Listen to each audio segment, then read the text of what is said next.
साहेबांनी मुख्यमंत्री असताना, संरक्षण मंत्री असताना, गृहमंत्री असताना, अर्थमंत्री असताना, परराष्ट्र मंत्री असताना, उपपंतप्रधान असताना, विरोधी पक्ष नेता असताना काम केलं हे उभ्या महाराष्ट्राने बघितलेलं आहे। अशा पद्धतीनं सुसंस्कृतपणा महाराष्ट्राच्या राजकारणामध्ये कसा असला पाहिजे हे आपल्याला महाराष्ट्रातल्या जनतेला शिकवण्याचं काम हे चव्हाण साहेबांनी केलेलं आहे। पुणे शहराच्या विकासाच्या साठी स्थानिक ज्या लोकांच्या हातामध्ये कारभार होता त्यांचा भ्रष्टाचार रोखण्याच्या करता आम्ही दोन्ही राष्ट्रवादींनी युती केलेली आहे। पुणे शहराला एक ऐतिहासिक आणि भौगोलिक अशा प्रकारचं महत्व आहे। या पुण्यनगरीमध्ये राजमाता जिजाऊंनी सोन्याचा नांगर बालशिवबाला बरोबर घेऊन त्या ठिकाणी चालवलेला होता। ही भूमी पुण्याची ही फक्त भूमी नाहीये तर ही संस्काराची राजधानी आहे। ह्याचा विचार तुम्ही करा।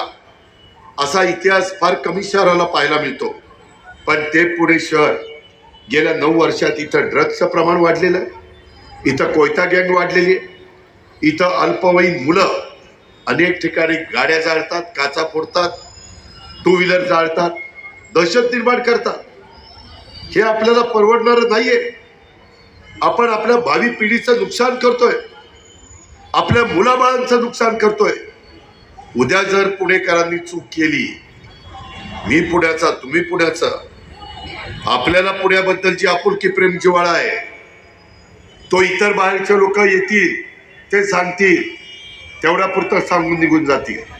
आपल्याला इथंच राहायचंय, इथंच काम करायचंय, इथंच इथल्या मूलभूत गरजा ज्या भागवण्यात आलेल्या नाहीयेत त्या सोडवायच्यात।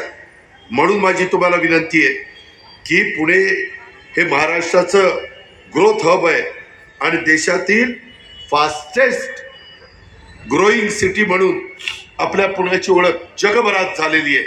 आज पुण्यात 50 लाखापेक्षा जास्त लोक राहतात, 50 लाख, आणि सातत्याने पुण्याची लोकसंख्या वाढतीये। पुढे काही दिवसात पुणे आणि पिंपरी चिंचवडची लोकसंख्या 1 कोटीला पोचली तर आश्चर्य वाटून देऊ नका।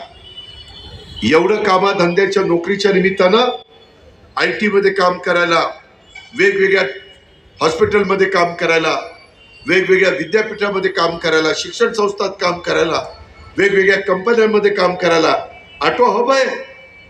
तिथं काम करायला खूप मुलं मुली येतात, खूप जिल्ह्यात येतात, जिल्ह्याबाहेरचे येतात, कारण पुणे आपल्या सर्वांचं आहे।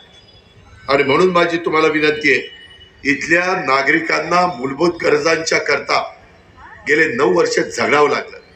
किती ठिकाणी टँकर चालू येतो, किती माझ्या सोसायट्यांना टँकरच्या करता लाखो रुपये खर्च करावे लागतात, टॅक्स भरतात। पुणे महानगरपालिकेचं काम नाही। अरे पुणे महानगरपालिकेचं बजेट 12,700 कोटी रुपयाचं आहे, त्याच्यातले 30% पगाराला धरा, बाकीचे पैसे विकासाला खर्च करायला नको। प्राधान्य कशाला द्यायला पाहिजे? खड्डेमुक्त रस्ते पुण्याचे असले पाहिजे, ट्रॅफिकची समस्या सोडवली पाहिजे, जिथं सभ्य करायचे तिथं केले पाहिजे, जिथं पाणी नाहीये तिथं रोज पाणी दिलं पाहिजे। हे गोष्टी करा ना। त्याला तर यांनी आग्रह दिला नाही आणि मी बोलायला लागलो की मग म्हणतात अजित पवार बोलतो। मी माझ्या शहराकरता बोलणार नाही तर कुणाकरता बोलणार? माझी पण काही नैतिक जबाबदारी आहे ना। लोक म्हणणार ना की अजित पवार